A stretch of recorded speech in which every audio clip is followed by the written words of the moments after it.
Now to check to see if we're live on YouTube. Aye, that looks correct. I'm only 5 minutes. 5 minutes behind. That's good. That's good. Drinks.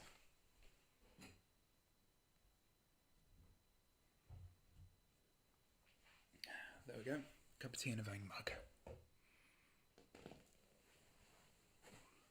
I'm very English. Now to do all the maintenance stuff I should have done before stream. Wet the vocal cords, all that good stuff. Phone on silent, because we don't need that buzzing away all the time while trying to do the stream. It'll be like the first one. There we go. Present to camera. Hello everyone. Stream as normal. Thankfully, we'll actually be trying to keep to this streaming schedule as much as possible. Right. It's funny I mention first stream of the year. Yeah. This all started obviously with the Sci-Fi Scarborough event in 2020. Was it 20? Wow, what year it's been. With, basically the big C, the big Rona, taking out the local con. So, obviously decided to do my book and stuff, all the launch for book 2 on here, have a little virtual thing, and tentatively, the next Sci-Fi Scarborough will be April 2022, so that gives me 15, 16 months to write the current one and get that out. Easy stuff. So we'll see how that goes. I'm actually quite looking forward to when it's hopefully up. Not saying anything yet, but we should have some very interesting cosplays for that. Right. So, stream numero uno of 2021. Hopefully, this year's going to be a lot more productive for me than the last. I say as I still managed to get book 2 open then. Book 2 open. It took me a year to open a book. Took me a year to get that one published. So we'll see how the next 15 months do for the progress of book 3. I'm optimistic about it. I've already started. I'm into chapter 3, not including a prologue. So that's quite good. But yeah, so prologue 1, 2 and 3 started on 4. The good thing is I had a lot of voice acting work for various projects, none of which I'll reveal now. I'll actually wait until they're up and direct people to it, rather than basically say, look here in the next 4 to 5 months and you can actually see what we're doing. But yeah, that's all out of the way, so now I can focus on writing book 4 and my own little projects. I had some notes, let me get them up. See, a good streamer has notes, but a bad streamer doesn't keep them to hand. There we go. Right before this, actually, since we're all talking about all things book related, I ordered a very interesting book that we all talk about at school. What our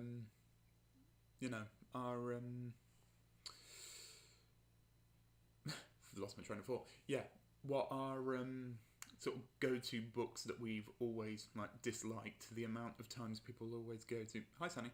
The amount of times people always go to the ones that we had to study at school. Always resulting in some unpleasant memories. But the good news is, the one book that I really enjoyed reading, which was not because of the Doctor Who connotations at all, due to the title, but that was Regeneration by Pat Barker, which is a great World War I book, and I actually bought it earlier today because I thought I've got the World War I story, which is the next one after book 3, so I'll be needing a bit of research. I've already started the research, but the good thing about that is that's, while it deals with as much sort of fictional characters as it does true historical ones, there's some really good sort of like character work in there, sort of getting under the skin of a lot of people from the time period. So I thought I'll definitely buy that and have a study of it.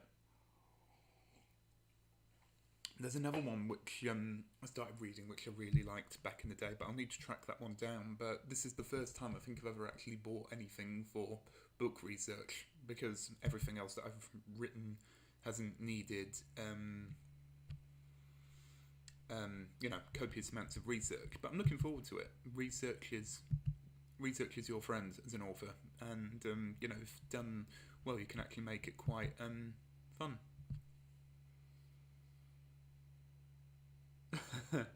Oh yeah, I'll tell you. I feel that on a personal level with Great Gatsby.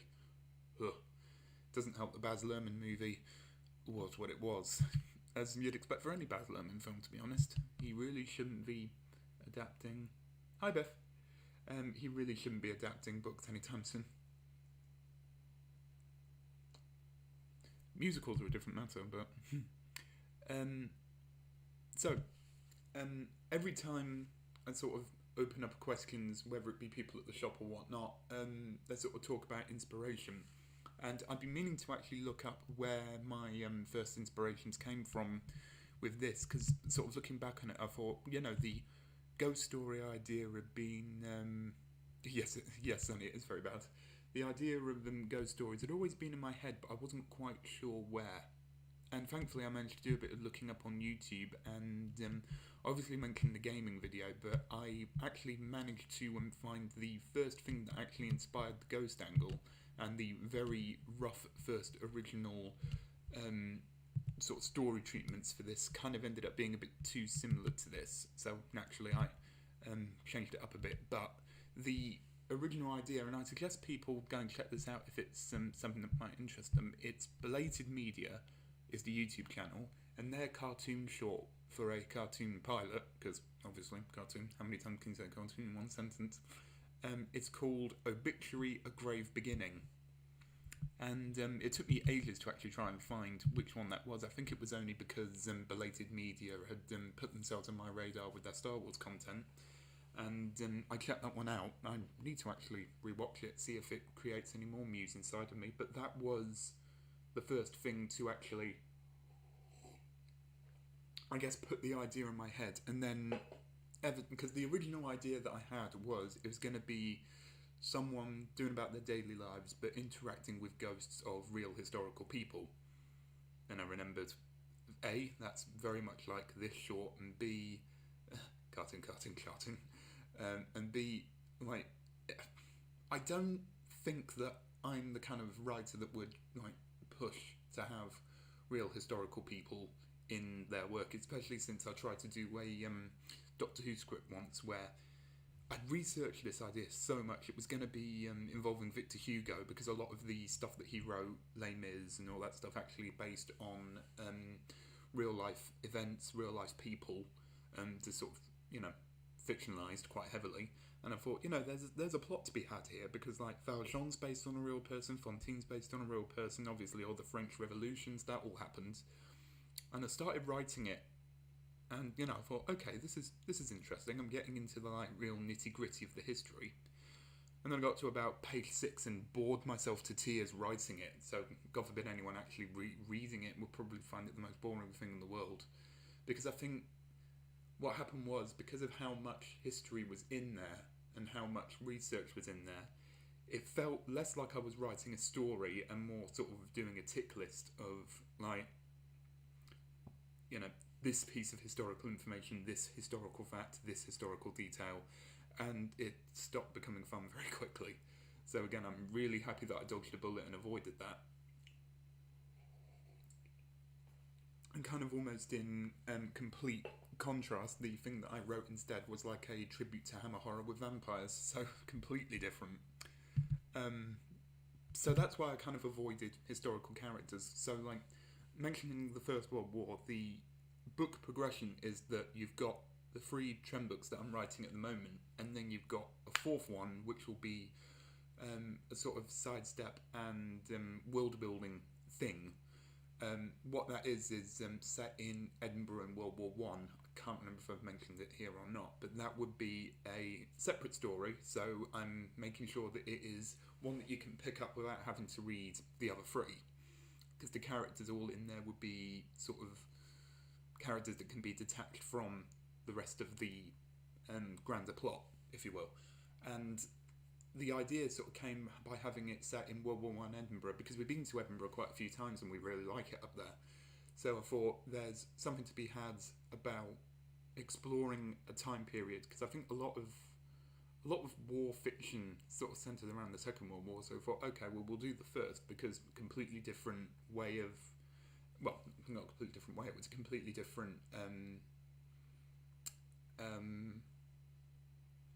like mentality that everyone had in like the early days in like 1914. People, you know, thought it was this great big adventure, and that kind of detachment between a sort of propaganda fiction that they created and then the reality of war, massive contrast.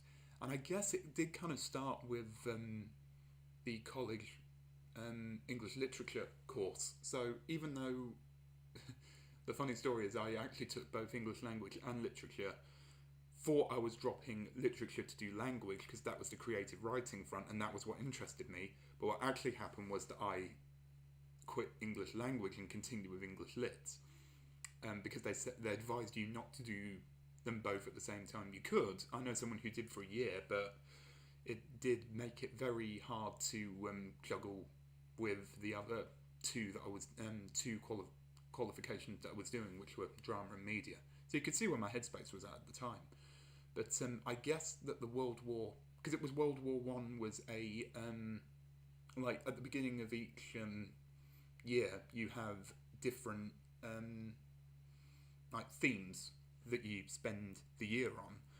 Now I think for the first year it was World War One, and the second one it was the theme of love, which sounds really, you know, in open-ended and ballparked, but my god, the teachers were really enforcing what people were writing about on that one. But I guess the World War One thing definitely stuck with me, which is why when it came to plotting out the fourth book, I thought, you know, World War One, it could be quite interesting. You know, there's a theme of warfare that goes along very much under the surface in in all three books really, in the backstory and the lore and whatnot. So the fact that I guess it was kind of almost inevitable to end up in a World War story.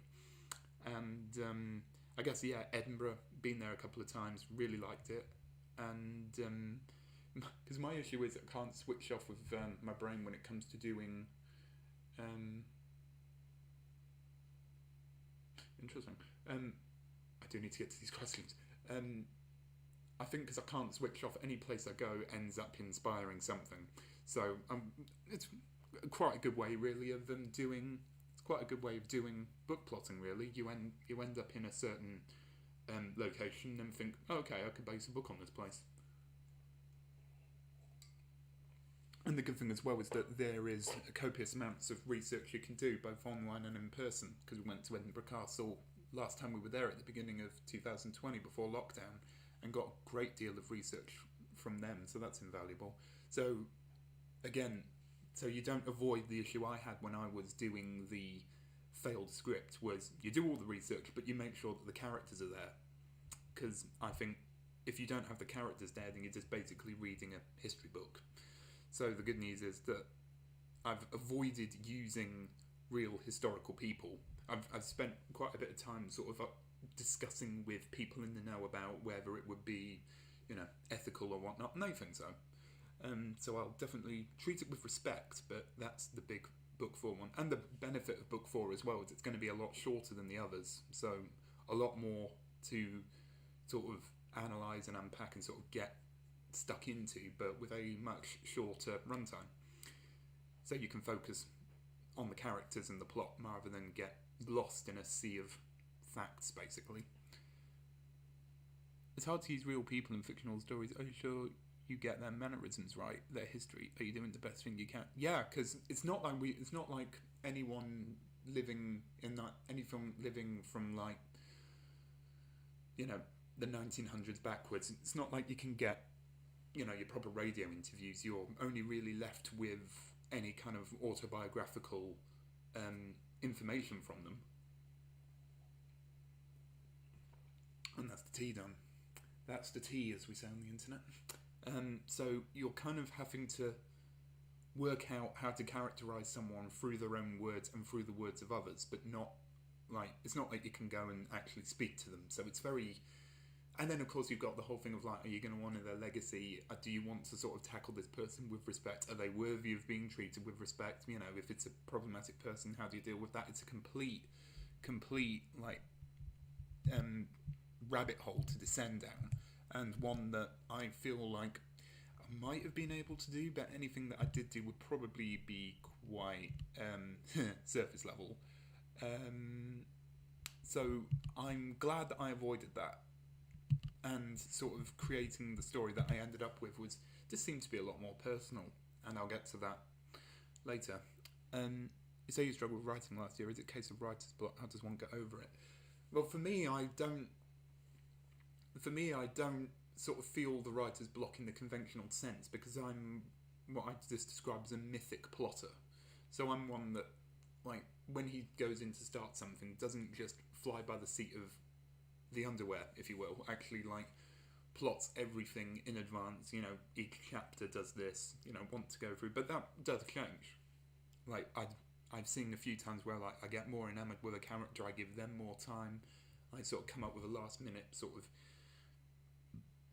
interesting plot twist, then that gets added. But for the most part, I sort of avoid the writer's block, because I think people, when they think of writer's block, they think that it is literally, I've hit a wall and I can't progress writing. Now, for a lot of people, that can be, I'm not sure what happens next in the plot.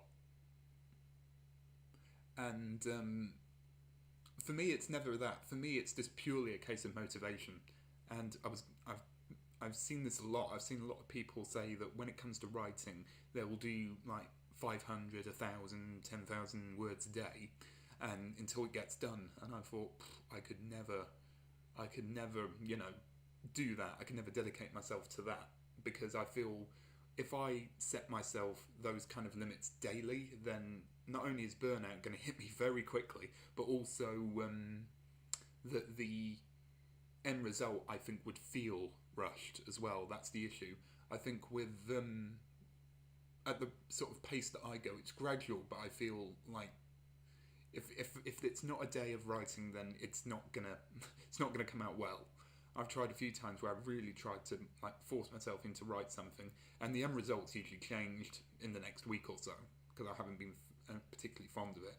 So when it comes to those kind of writer's blocks where it's purely motivational, what I generally do is I sort of take a break, whether it be a week or two. I think the longest I've even taken is maybe a month or two, and sort of remove myself from the project for a bit, basically let the whole project stew, but knowing me, I'm never gonna, it's never gonna fly out of my head, especially knowing where everything goes. It's not like I'm gonna forget where I was progress-wise, and kind of get excited for it again. Like, if I kind of get away from it for a bit and just sort of let it sit, then it's sort of, because if you're writing, then it almost feels like all the stuff that you have to do is living rent-free inside of your head. But then once you can get away from that and actually like get a bit of distance and perspective, then you can almost like look back at it and then think, oh, I'm quite looking forward to like coming back to this. Like, for me, it's always like the notion of where the plot's going always interests me, and the big thing with book 3 as well, because there's so many new characters, like actually getting excited to write for these characters. So that sort of helps me get back into it. But for other people, I think maybe it's just like the sort of thought of writing again, because I'm very character driven. I find that a lot of times what really gets me both into the mood and gets me, looking forward to doing it again is those characters. Especially if you're writing for characters that, for all the fanfic writers out there, the characters that you write for, if you are particularly fond of them, then I think you kind of feel like you can sort of jump back into that world purely for them. and that would like break you out of it, because it is it's different for different people. It's essentially just like finding the thing that you enjoy the most, and then sort of taking a step back and letting it sit, and then when you feel like, oh yeah, I can write this again, then hopefully that means that you're ready to continue. Do you use any program for spelling like Grammarly when you're writing? Oh, that would really help me. I don't. I sort of trust the spell and grammar checker that's on my Word document, which I do not recommend people do. I would definitely say that if anyone is writing that has and another reason as well is that there's so many made up words and names. I feel like more time would be spent adding them into these programs, if you can add into them. I assume you can add words into your dictionary and stuff like Grammarly, but I feel that a lot of times I'd be going through this, like, correcting, no, that's not a typo, that's just their name. No, I didn't miss an N there, they're literally called that. To actually, like, make sure it's worth it. But I do trust my my editors and whatnot. But I have seen, like, all the fair reviews I've had have all mentioned that in the first book, I'm not sure if it's the same for the second, but it's definitely something that's getting fixed in the third, is that while the prose itself is fine, there are some typos, there are some grammar issues. So I think, for me, it will probably be a case of, well, I've got however long to publish this, I'll, take a lot of time to actually read through it properly, numerous times, check everything. It won't fix everything, because I know something will come under the radar, but I feel people would be a bit more forgiving of something that's been thoroughly looked over. Laughs in massive plot holes and rewrites with Edgewater. Oh, don't self-deprecate. Come on, it's all part of the creative process. I don't think there's anything wrong with having plot holes and rewrites. If anything, like, I always say that if you're crafting a plot, which is often the most difficult thing, because characters usually come quite naturally because we're drawn to people. It's obvious. When it comes to these plot holes, I think it's kind of almost good to, like, test them, the plots themselves. Do they work by themselves? Is there glaring issues? So that's why I always say, like, that's one of the great things about the redrafting process. Doing it as many times until you're happy with it. Like, the best way to think about it kind of is like, if you imagine that you're working on something physical, whether it be, let's say, this is a really bizarre analogy, but stay with me, it might work. Like, if you were doing pottery, you'll know when you're done with it if you're happy with it. It will look right. But if you have done something wrong, if, the handle's a bit wonky or something, then yeah, it will look wrong, and it won't, it'll annoy you that it doesn't look right, but practice makes perfect, and no one is infallible when it comes to writing. I mean, I think we've all been unfortunate to see, or even are aware of, cinema sins. Nothing is a completely 100% logical, like, plot, because life doesn't work that way. So if you can sort of tackle your plot and all the sort of plot issues and plot holes, if you can identify them, work out a way to make them either disappear or work them in so that they are then, reshapen so they aren't plot holes anymore, then, you're doing something right. And if you can go to the end, I mean, I personally think it's just a good sign that you can identify these to begin with. I know that sounds a bit condescending, but, like, when it comes to plots of any kind, it can be quite difficult to sort of know what makes sense. And I know when I was going through books 1 and 2, I was kind of almost stress testing these plots, like asking the people that were test reading it constantly, does this make sense? Does that make sense? And sort of almost in my head as well, sort of going in with the knowledge that, like, these characters have to do this. In the plot sense, does that make sense? And then if it doesn't, then you adjust the plot. Because this is what I said before, it depends on if you go into this with your characters dictating the plot or the plot dictating the actions of the characters. Like, I've always had it in my mind that when it comes to my writing, that the characters inspire the plot, which is why when I actually came to doing these first, it was always characters come first and then you work out what happens. Because if you could characterize these people to be naturally curious, then you are going to get a People shouldn't listen to cinema since they feel like a really unhappy person. Yeah, I'm not gonna like turn this into tea time or anything, but there's a reason why so many filmmakers get upset with that channel. Purely because it's sheer nitpickery. Like, you can nitpick any plot, and I think as writers we generally are inclined to nitpick our own plots. But it depends on if the glaring plot issues are sort of only glaring in your own mind. Like, loathed as I am to bring up Harry Potter, there are like so many conveniences in those books, but again, context helps because you can just explain it away. Oh, magic. Lord of the Rings, we all talk about, well, they had those flying birds, why didn't they use them to start with? Chronicles of Narnia, you know, Aslan basically came back to life through the sheer power of Deus Ex Machina and religious symbolism. You know, if you identify so many like glaring inconsistencies in all these plots, then you know you could pick them apart for days. But it depends on how much you really want to pick them apart. And then, oi, phone, shush, we're streaming. And yeah, it depends really on how much you can really sort of forgive in a plot. But I think most people would be quite forgiving. I think people wouldn't really be that kind of nitpicking unless they're really going out to dislike something. I'm happy with a lot of plots as long as it's good characters, a good setting and ending. It doesn't tend to annoy me. Yeah, and I think that sort of bypasses a lot of what people would consider to be sort of plot nitpickery. Right now, where was I going with this?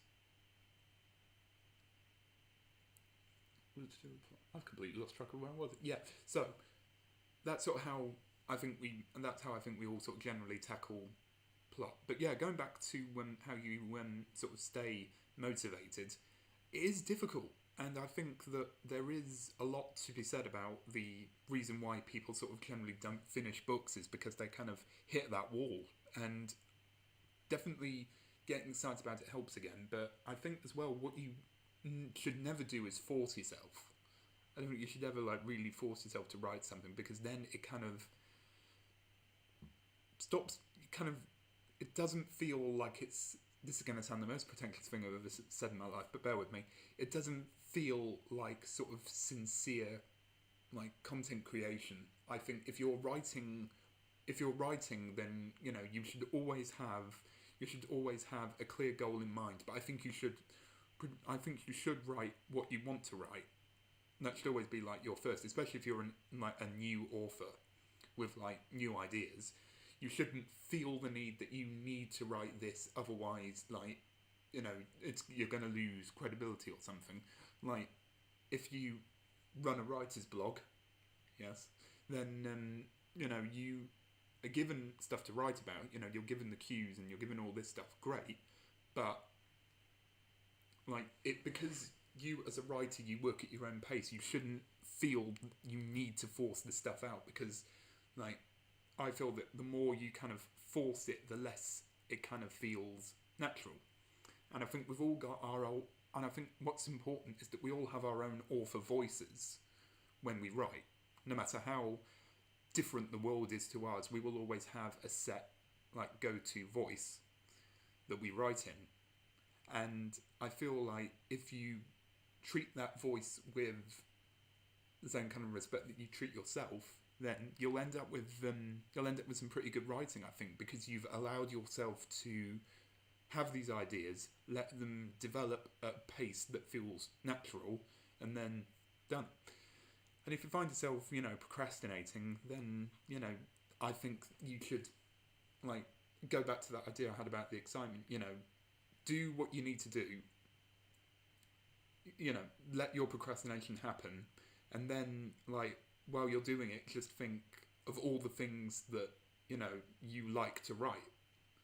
And I wouldn't even say that like jump back into your immediate project. You know, start something different. Start like a little one short or a 500 word thing, because the more that you, I think honestly, the more that you write, the more, you know, you won't feel these kind of things happening as much, because you kind of get into the swing of things. And when you get into the swing of things, you'll quickly find your own pace. Now, I know I'm not a day-to-day writer, and especially with life being as it is at the moment, we are in trying times. So when it comes to doing stuff at your own pace, it's just a case of finding, I think, finding what you're comfortable with, not just with obviously finding what you're comfortable with writing, but also finding, there's so many facets to writing, and when it comes to like you as a person, it's all exploration. You've written fanfics, you've written a couple of shorts, you've written volumes. You're always finding out new things about yourself, and the way that you do all this stuff will change, and you should always be open to allowing that change to happen. Now, did I mention something about this on the notes?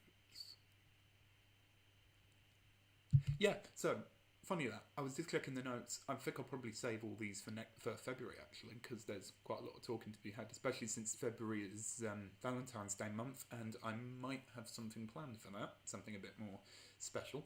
And if you think it's anything regarding my girlfriend, I'd love to be able to propose to her live on YouTube, but unfortunately that's not going to happen. We're keeping that deeply personal. Oh look, I'm gushing. But yeah, a massive amount of discourse was sweeping through Twitter, which was and through the writing community, everyone having their own takes on this, and I think you can all agree. You'll probably see which stance I take on this, but now I can't remember the exact wording, but I remember what the insinuation was. The insinuation was basically people who write fan fiction, basically shouldn't be authors because they can't write anything original, and they're bound to that world or whatever. So it's basically being very derogative of all the people that have written fan fiction and then gone on to other things. Now, first of all, I think that is the biggest load of tosh I've ever heard in my life. I think the majority of people here have written or at least read fan fiction, good, bad, or otherwise. And to be honest, I find that incredibly insulting. I think that it doesn't matter what kind of quality of writing that you have, whether it would be, and I say quality as to say original prose, like fan fiction, other works, even works that are sort of derived from the public domain, stuff like that. I think that any type of prose is valid. And when it comes to fanfic writers, I will always encourage it, because I reckon that if you have someone who is writing fanfiction passionately, then they have that passion for writing. And I think it's not on anyone can't speak. It's not on anyone to extinguish that. I think that there is a pretty strong pro argument to this, which is great. It was great to hear all the people that were actually coming out in support of fanfic writers, because I think when it comes to fan fiction, you've got such sorry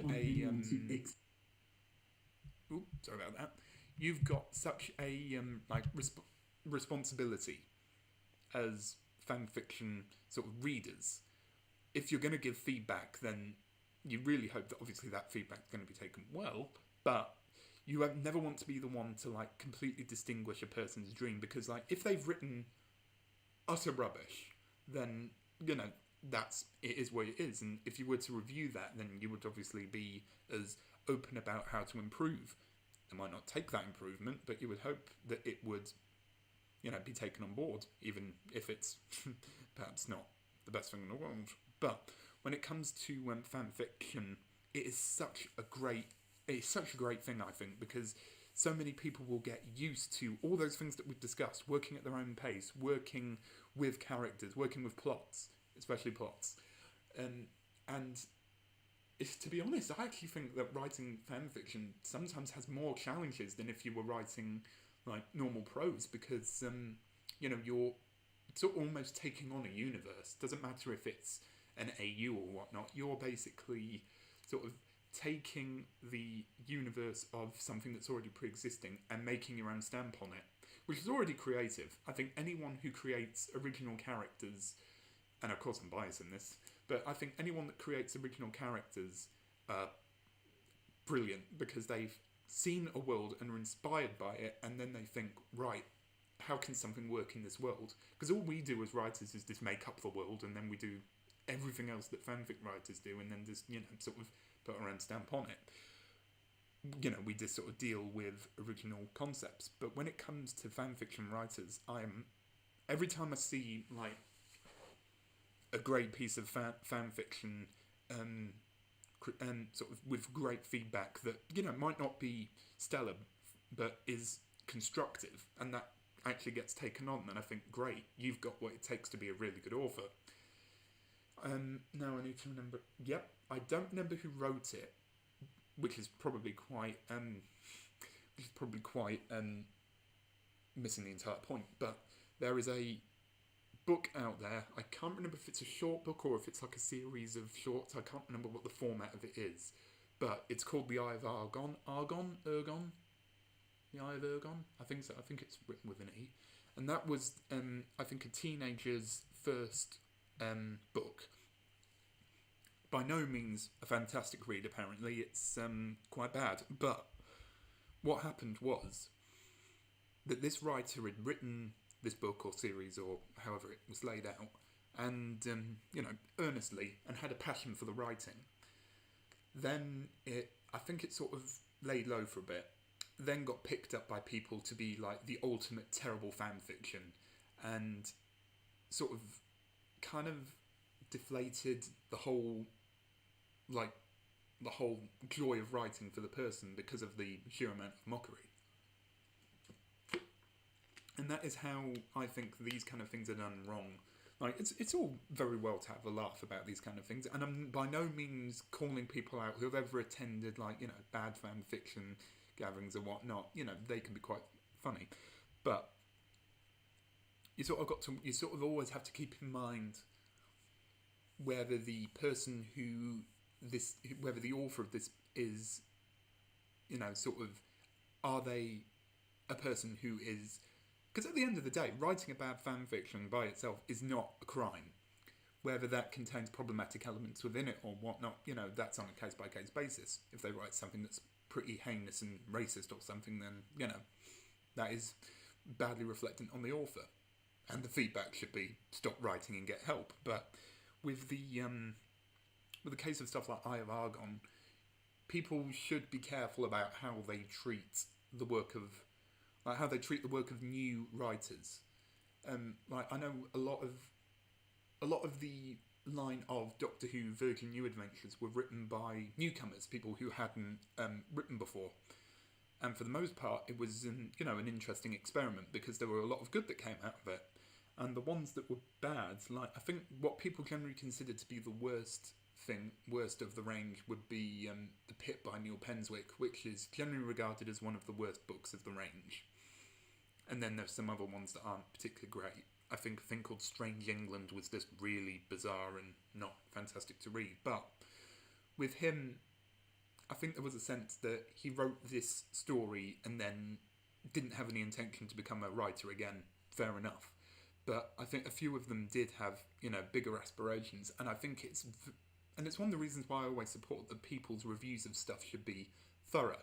You never want to be the one to snuff that out, and that was the big worry that I had with this discourse going around fan fiction. Thankfully, as I said, the most people that responded to this were very adamantly against and said that fan fiction is a great thing. I will always be for it, and I applaud anyone that does do it. And I think that anyone who does fan fiction, if they are interested, obviously, I wouldn't push this, but if anyone writes fanfiction, I would say, have a go at writing something yourself. If you wrote Adventure Time fanfiction, for example, and, you've been getting feedback about how your writing style is, then you take that on board and then think, okay, well, what elements of that show really grip you? What have your fanfictions been about? Do you have any other ideas on that wavelength? And then you take it from there. And the great thing as well is that unlike stuff like acting, there is absolutely no rush and there is no time limit at all on being a writer. That's the great thing. It's completely open-ended. Anyone can do it at any point. I've seen people younger than me, I've seen people older than me release their first book and then keep going.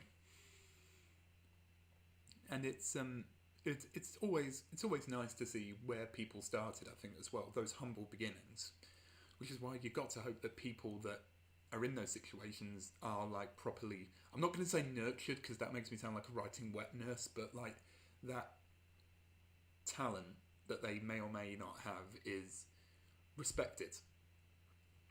It sounds like a lot, and it sounds very pretentious, I know, but I think when it comes to writing stuff, if you do have the passion there, then it should be, like all things, a craft that you want to develop.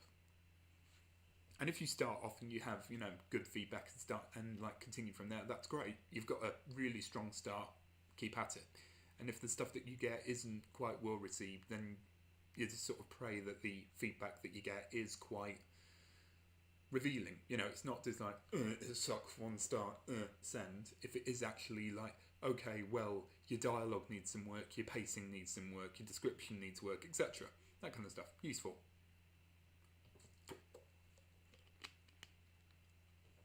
And I think writing in general, it's a brave thing.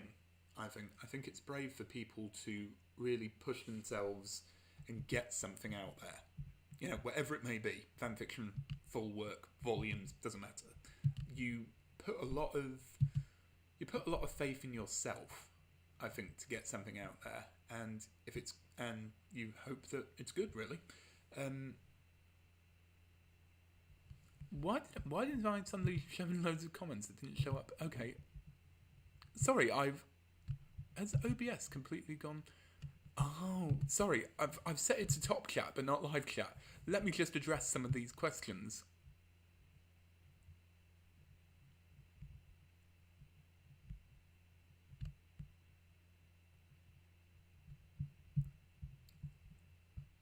Okay, sorry about this. All messages are visible. Okay, let me read that. Okay, probably a question that was already answered, but what character types do you detest? Oh, I'm really glad you put that, and sorry for getting to this so late, but I did a whole, as you probably saw, I did a whole Twitter thread on what characters I really dislike. And I think that there are certain types of characters that I would always try to avoid in my writing, and one of them is one that I think is very common in American comedies, and that is the funny through annoying thing. And I could do a whole hour on this. If anyone's not going to want one to go fast, I could do so much longer than this. But examples I had were, and I know Brooklyn Nine-Nine, and I'm going to upset people with this, I know Brooklyn Nine-Nine has its fans, but for me, Boyle and sometimes Gina just made me want to rip my hair out. I'm sorry for all the fans, but when you have a character that is like starts out fine, but then and I could do a whole thing as well on degeneration of characters as well, because we see it a lot in long form series. But when a character starts out like naturally funny, but then it starts going towards the laugh, look how funny he is because he's so annoying or he's so pestering, and it's just like, I'm so done with those characters. And on that note, you see a lot of it in, like, when I say long form stuff, if I'm just plucking stuff out of my head, I'm not really aware of it in any form of literature, because I think when it's one person's vision, you don't get this as much. But when a character starts out being fleshed out, they've got all the development, and then as time progresses on, that development starts degrading into one note. So, like, take a character who was, not the brightest person, but throughout the course of a story arc, proved themselves to be competent, sort of proved themselves to other people that they are, worthy of respect. And then you go 5 years down the line, they are, quote, the stupid one, or the annoying one, or the angry one. But when they started out being so developed, I know stuff like Family Guy, The Simpsons, SpongeBob, all that stuff, full of characters like that. And, it just absolutely gets my goat. There are more. Trying to think. I think that see, it's interesting for me because I think I end up liking a lot of characters that you shouldn't like. I think there are a lot of characters that are meant to be designed to be unpleasant and unlikable that I kind of there aren't that many that I think are like completely detestable unless they're like really morally abhorrent. Just trying to think if there's anything else. It's strange because I think there are individual characters that I could name that really like rile me up, but there aren't as many character types. I don't think because when it comes to character types, I think a lot of people can do a lot of different things with them. If you start out with the Joker type, the deadly serious type, you could play to those, and I think I'm not massively aware of anything that I've watched or read that tries to do that and fails. There's one of the good things about prose as a format is you can kind of develop characters more because you've got a different medium, like through the televised and film medium, and even I suppose in some regards the audiobook medium, depending on if you don't have a narrator, you can kind of build up characters more. You can go into backstories, you can kind of flesh them out mentally, with their own inner narrator and the sort of omnipotent narrator kind of telling you these different things about them. So I don't think that you would have a gradual demise of a character's integrity like that.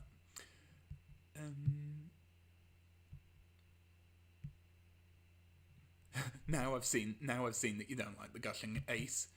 I wouldn't propose online either. Yeah, Sonny's got it right. There will definitely be a time dedicated to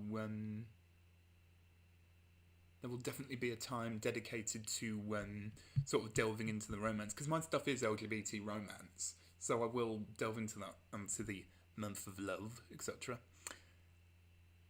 Lots of fanfiction writing from this girl. Still upset myself for not finishing my Lost trilogy.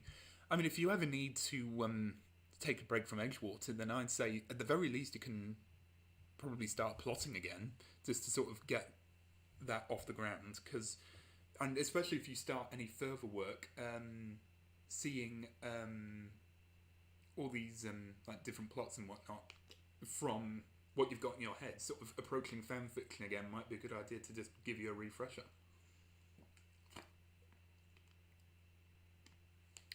Elite Comic Nerd, original OCs and fanfiction when done right are absolutely fantastic. I know. So many of my friends in here will attest to this. I've seen so many OCs that not only fit the lore of the program, but feel like they should belong in the canon, and it just really, really like irks me sometimes when I'm reading through this fanfic and it's just like, oh, this is so good. Why aren't they in there? I've ended up a few times with like so many of my friends' OCs watching shows and then like missing them that they're not there. Like I know with the various OCs that me and my friends have created for Bloodblocade Battlefront, the show seems so empty without them. It's just like the original characters that are shipped with the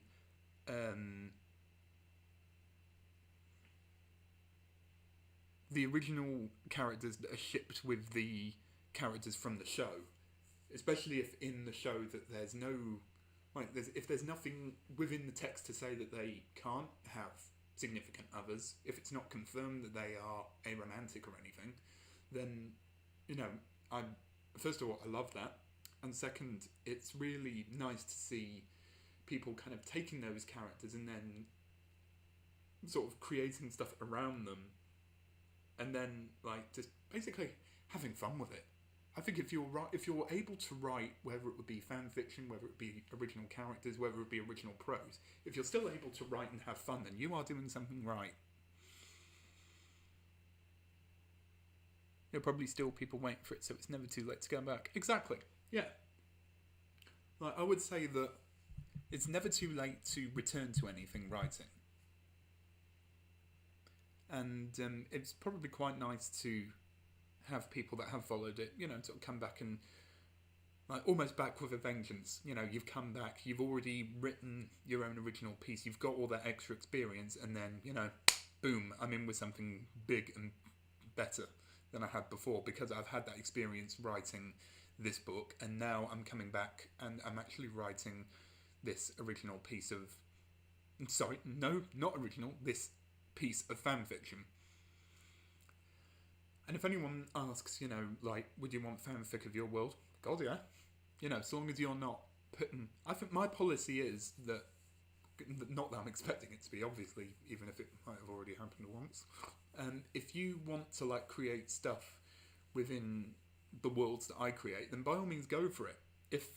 If you found my stuff that engaging that you have created original characters for it, then I'd want to cry like an infant, and then when the big lockdown's over, I'll probably go out and buy you half a pub's worth of drinks. I'd be so grateful.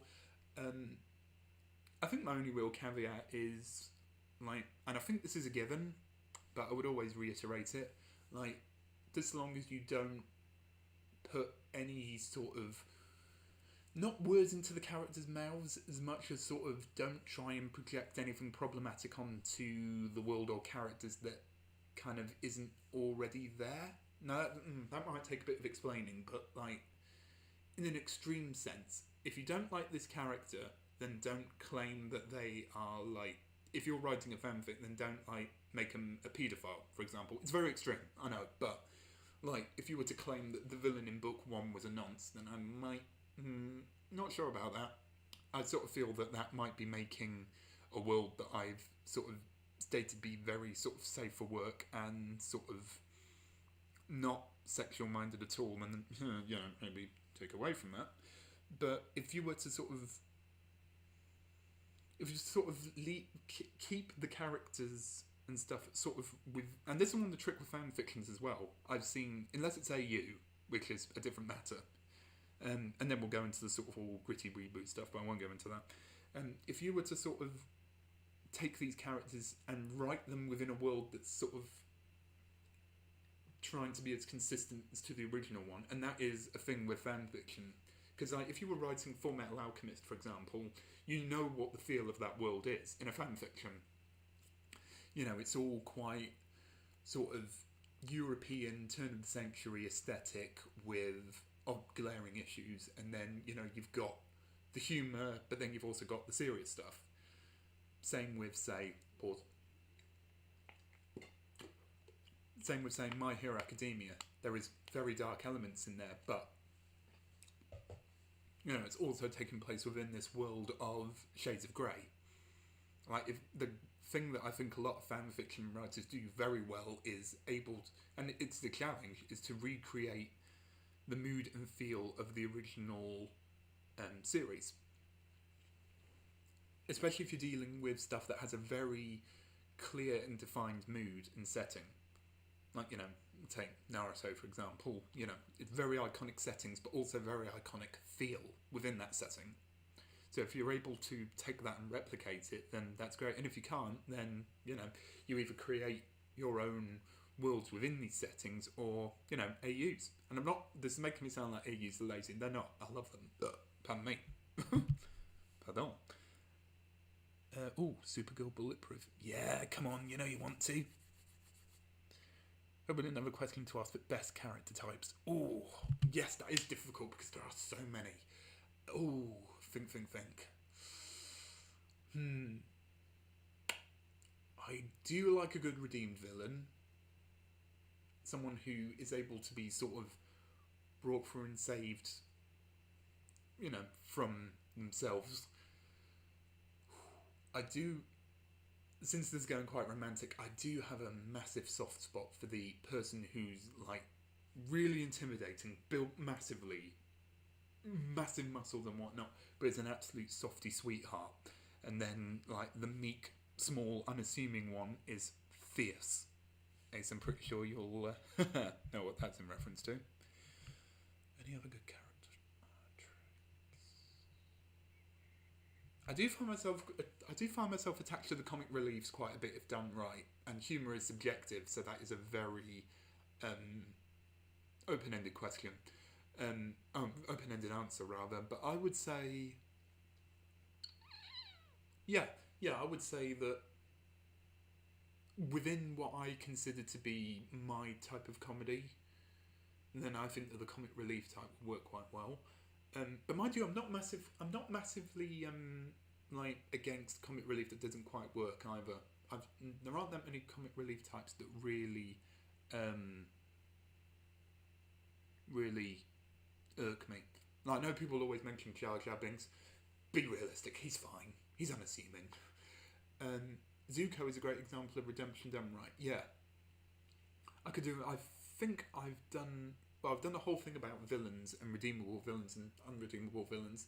There's a place for both, I think, and I do also really like the completely irredeemable villain. You know, they are nasty and they will go down.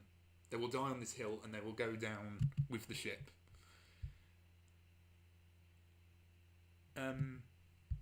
Sister Worlds. Yeah, you could do Sister Worlds. I'll tell you, there was a really good fan fiction I read. I really must search for it again because it stuck with me. It was an Evangelion fan fiction that I think was based on the fantasy world that Shinji created in the televised finale.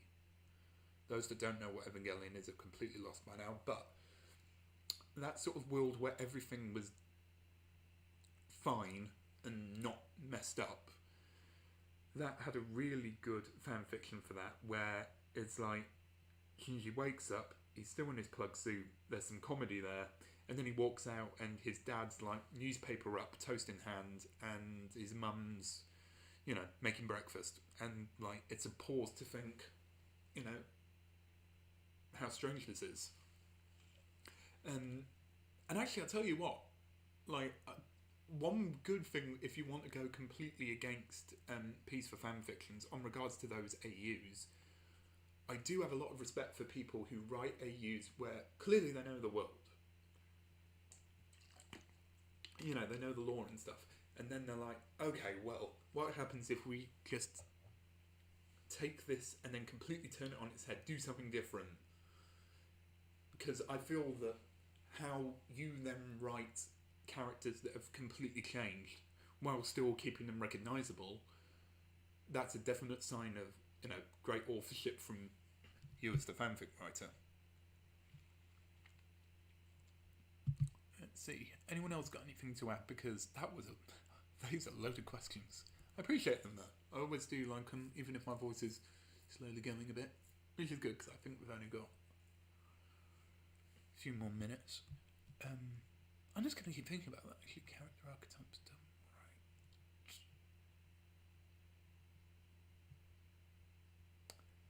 right. Okay, I'll give you one that I'm not massively keen on. So many people don't do the school bully right, in my opinion. I think that when it comes to the school bullies, I think a lot of people are still stuck in the sort of 80s high school movie where it's clearly like a dude bro in a varsity jacket who's, yeah man, kind of voice. And I think a lot of people are still stuck there. Great example of it done right though, good bully done right, Owl House, Amity. Enough said. And again,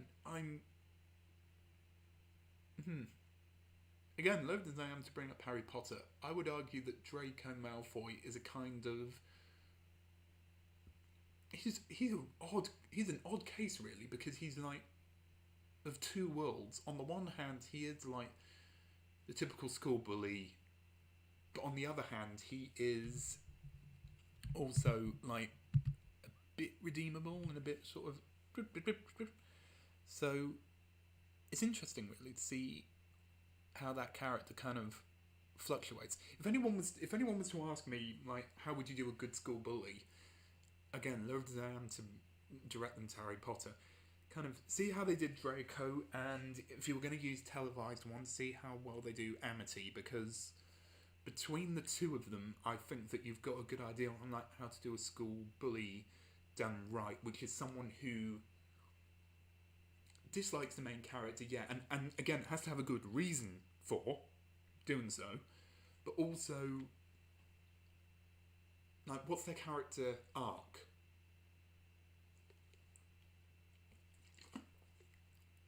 because you could then build it into redemption. You could then build it into like enemies to lovers. You know, you could do a lot with that.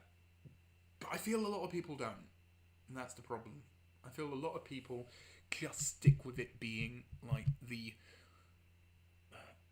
glorified dude bro. Unofficial Trem in Edgewater setting. Yes. We are, when we're both done with our books, collaboration. Now. School bullies are the worst. I need to improve mine, considering Vincent. Well, again, I'm not spoiling anything for any readers, but yeah, if we count Cursed Child, Draco gets better. I'm not going to like spoil anything, but Sunny's school bully is a great example of how I know you said that you want to improve it, but first of all, I think villain motivation, tick, you know, he's got great motivation, but a good thing as well is that yours is a case of villain done right, where you've got the school bully type, but then you've also like tied it into like other plots, trying so hard not to spoil, other plots, and then you think, okay, well, we've got this one character who was already antagonistic towards the protagonist, where can we take it from there? Cool, you can take it from there by like adding them into like other people's subplots, making them, because the great thing about bullies is they will always see themselves as the top, but then when you remove that from them, when they're just a pawn in someone else's game, then they stop being the bully and stop being just another pawn that a villain can use. You know, you've removed agency from them. You've removed a sense of superiority. They are now no longer the big dick. They are now, to quote Snatch, little wee ball. Right, I'm going to make sure I haven't missed any questions, because I seem to have missed a few, but everything's come back, I think. Yeah, okay, everything's still there. How do you come up with advice for names in a character's book? Okay, with me it's a bit different because the characters' names a lot of them are made up, but I would say, this might sound a bit of a cop-out, but baby name websites are your friend, always. It's always a bizarre thing with names of main characters that I've seen a lot, where you obviously just don't want to call them John or Michael or Derek or Sarah or Lisa. You know, sometimes you want to feel a bit more exotic, but then if you call, and I'm calling one specific book series out right now, and again, I'm going to restrain myself because I could do hours on it. If you call your main character Anastasia Steele, that sounds like a porno's name, in my opinion, a porn star's name, some would argue it is, you've lost a bit of realism there, because it's almost like there are two names. There are average names, and then there's main character names, and it's quite hard to get a balance. Like, for instance, mine, Gabby Morgan, as the lead, and hold on, I'll check it, because I think the protagonist of the fourth book in Scotland, I have settled on the name.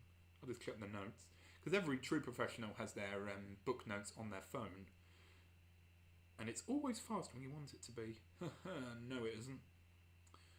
Right, notebook app, book 5, book 3, book 2, book 4. Please tell me I actually wrote his name down. Right down to the bottom. Yeah, it seems like it's going to be, it seems like it's either going to be Robert MacDonald, Robert McKay, or Robert McAllister. Not quite sure. Whether McAllister would be a bit too close to Kevin, I'm not sure. Is it Kevin McAllister from Home Alone? I think so. It's been a day. So, if it comes to your main characters, I'd say there will be a feel, I think, when you find the right one, or when you can narrow it down to a couple. But I would say, look at, like, baby naming websites. Look at, I mean, Wikipedia's got a really good list of given names as well. And you can, like, narrow it down to locations as well. That's always a great one. And another thing I do, actually, that I would really recommend is if you're really desperate and you want instant names, stick on any movie you want and fast forward to the end credits. Massive cop-out, I know, but if you aren't calling your character Stephen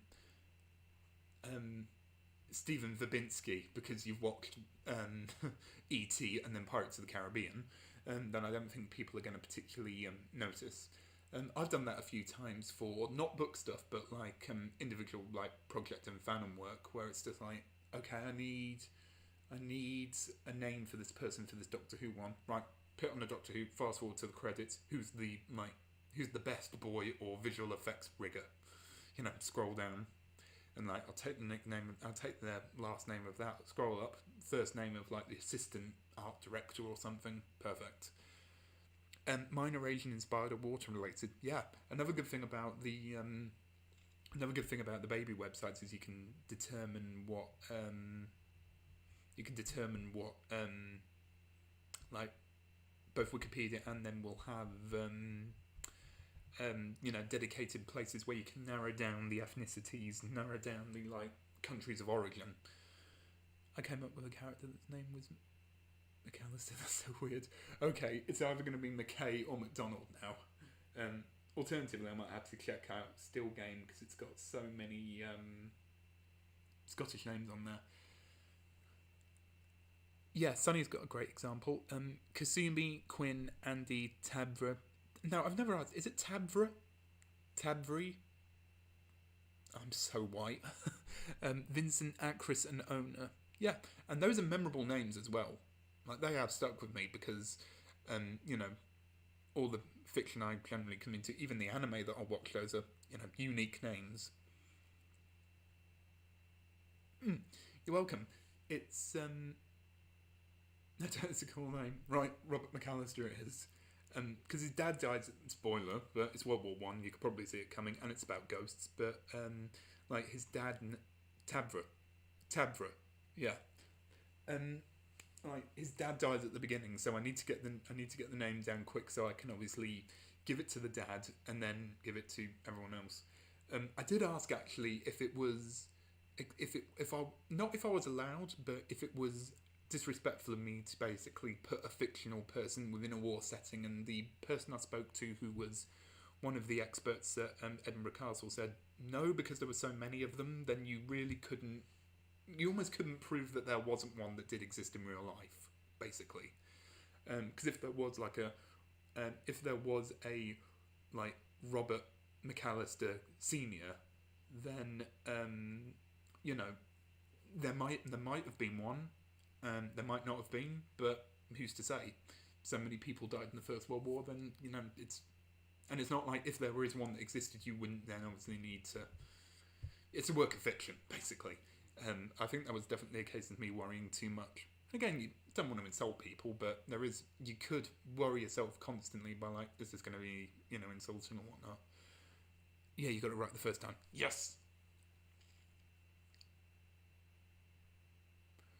I'm normally bad at coming up with character names, that's why I'm going to want to come up with a case. Please tell me that isn't because, you've just come up with Ace and then put the K in front of it. But if it is, I respect that, and if not, I respect it even more. She has a strange name, to be honest, alien name. Yeah, alien names are really bizarre as well, because, like, I'm quite fortunate I've got a naming scheme for my lot that aren't human. I won't go into this now because it's a full-on thing and we're already going over time, but I think... when it comes to alien names, you can have a lot of fun with it, or you can be quite sensible as well. It depends on if you want, like, people to be able to, like, say what the name is. Also, it's not like it happened last week, exactly. Yeah, I could go into a whole thing about alien names, but yeah, I think if you're going with alien names, then just have fun with it. Tabby for a nickname. Oh, that's cute. That is so cute. I think we got the ship name out of this. Both Gabby and Trem's ship name and probably their cat type if they were both cats. That's an AU I don't want to get into. Ugh, Trem Beastars. An AU I was not expecting to come up with, nor will particularly jump into. Ace is your favourite Doctor Who companion? Class. We respect that here. Right, actually, I think I might start rounding off. So if you've got any other questions or talking points, Keiko.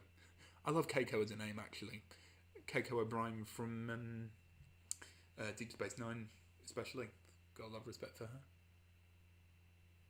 Brand new animal. God. Oh, I won't even know what they look like. The worst thing is as well that there's some characters at the end of book 1 that are minor characters, but there's a character that they meet in book 3 who has like wolf ears because he can turn into a wolf, and I thought this is probably the most anime it's ever going to get. But yeah, we're 1 hour 10, so if anyone's got anything else they want to ask, please do. I'll just check the notes.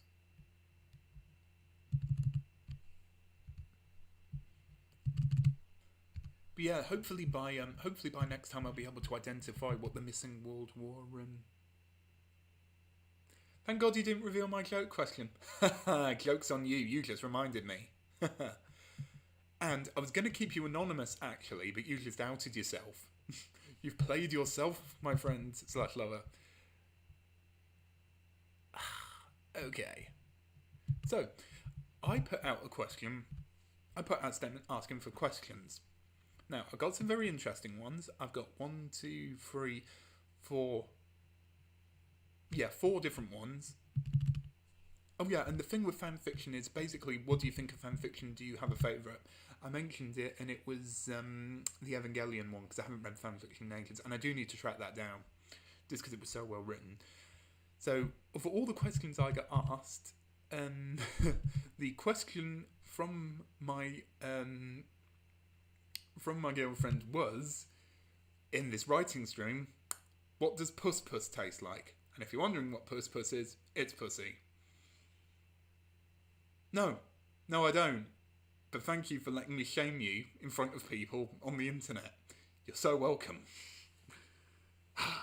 See, I love you, but you're very chaotic. Ugh. And I also don't want to know. This is my true asexual coming in. So, while we all reel from that... Sam's reaction. While we all reel from that and try to get any images out of our head, or that could just be me, I'll basically lay down what's coming up for February. So, as I mentioned, it will take a bit of a more romantic theme. I'm going to talk about a whole 4 / well, I see 5 people on this, but it might be wrong. But people can watch on catch up, and I'll be encouraging them to catch up, and that's going to be on the internet for all of time. So, February idea. Definitely going to talk about, the more lovey-dovey stuff. Probably as well, because I've had quite good feedback about the romance, probably talk about how I handle the romance in this, because it's a romance done right is very... Bring me the mind bleach. I've got water, you can always stick that in your ear if you want.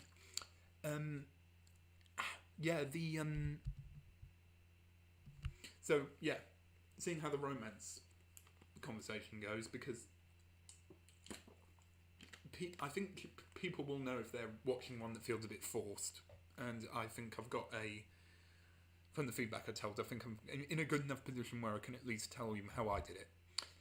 And then, to sort of, speaking of like love in all its aspects, I thought on here I've never really discussed my own, basically my own.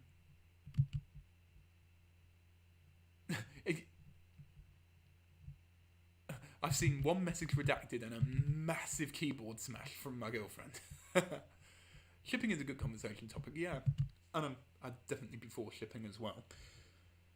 In my conversations, in my books rather, but yeah, and I've never really told my own personal coming out story and how it relates to my books, because I think when I won't go into it now, but when I started it compared to now, come up with a lot of self-discovery, and I think definitely writing about it's helped. So there's going to be a conversation about that, I reckon, and I'd be curious to see what other people's sort of takes on it are, whether they be writers or not.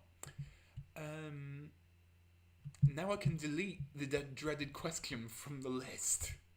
Because the other ones, I have answered them, but I've got new things to say about them, basically. Right, okay. I did, to be perfectly honest, I was a little bit like worried about this one because I didn't think anyone was going to turn up. Glad they did though. I mean, it's we got a conversation going. That's all that matters. You know, people came. You know, bring them live streams and they will come in there below dozens. But you know, I don't care about numbers just as long as we have a conversation. And yeah, I'm looking forward to the next one. Hopefully by then, as I said, I'll have discovered what the other book was, and the Regeneration book is coming by the Gloria of Anderson on February 1st. So I'll probably get through a few chapters beforehand and sort of see. Hopefully it's as good as I remember, and I can actually enjoy it when it's not in the when it's not within the context of having to write and study about it. Right. Okay. So I think that's a good place to call it a day there. Thank you everyone for coming. None of you had to come, but I'm glad you did. Otherwise, this would have been a very small 15-minute live stream. Not sure when in February. I might do it a bit earlier. I mean, I don't have any plans. The only reason this was as late as it was because I've had you know, stuff that needed doing. You know, lines coming in, basically starting to get into the voice acting through fan and stuff again, and given pages. I had to do a 4-page monologue as well, which was great fun, and I got to be shot.